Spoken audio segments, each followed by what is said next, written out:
Kevin, you just laid out like 10 awesome, really powerful stories that we could go deeper into. So lots of times when I have this conversation, especially on the opportunity side of the world, we talk about, state leaders talk about how can we use this technology like right now, immediately? Like what are the immediate needs and issues that can be potentially solved with, sort of providing a layer of this new technology? So I got a two-part question. The first, and you laid out a bunch right there, so I'm going to have you maybe pick one. But what immediate opportunity, or I'm sorry, let's call it an issue that can be solved potentially by Gen AI or a similar tool? And then the other question is like the big art of the possible.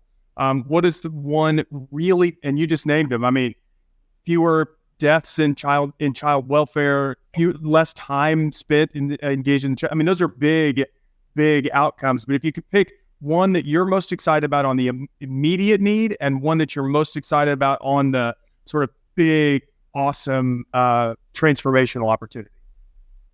Yeah, so I'll pick one that it may not be as exciting as some of the other ones, but one that is very highly impactful and was always one that I was challenged with. No matter which agency I was in, had the same problem.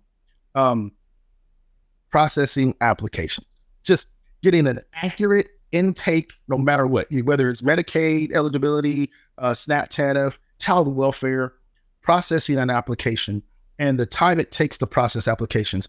We've seen the impacts of reduction in time to process applications from being at maybe 30 to 40% compliant with receiving an application, processing in 30 days, determining eligibility, and getting services to the front line immediately, down to 90% getting those done.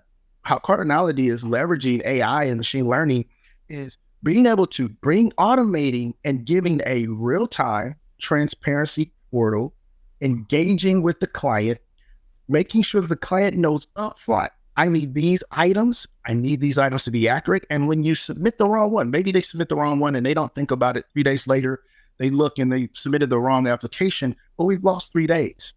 Being able to identify the front, hey, you said this is a actual driver's license, but it's not. It's a social security card. I mean, you're missing information. Your application says you're John Smith, but your ID says you Will Smith.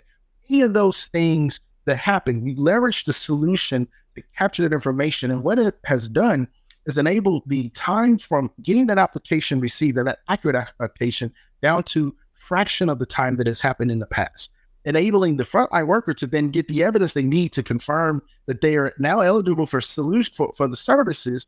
And then instead of a 30-day to 45-day window for getting services, 15 days. That type of application is not going to necessarily improve your risk of getting services, but we support that. And then when you have a process that requires you to go through an appeals process, because maybe they were denied services, you have all the evidence documented, captured, and ready in a quick, concise document that says, here's the evidence. Are you sure you want to protest this? And if you do, we'll provide it and we have the discussion. I think that application for us is reducing the scope and the impact of time and enabling, again, our frontline workers to focus on providing social work and not being clerical workers and report analysis. And I'm telling you, you started that answer with, this is not one of those really big, cool things. But from somebody that's been in the system, I completely disagree with you. That opportunity to streamline the application process is so exciting, because what it does is allows for systems to think about real long-term transformation by trading up the time of their workforce out of those administrative sort of tasks that and the barriers just naturally built into government, and really trade up into building relationship with the people that they serve, and potentially utilizing that relationship to actually eliminate some of the biggest issues in people's lives. So I think that is a real fantastic opportunity.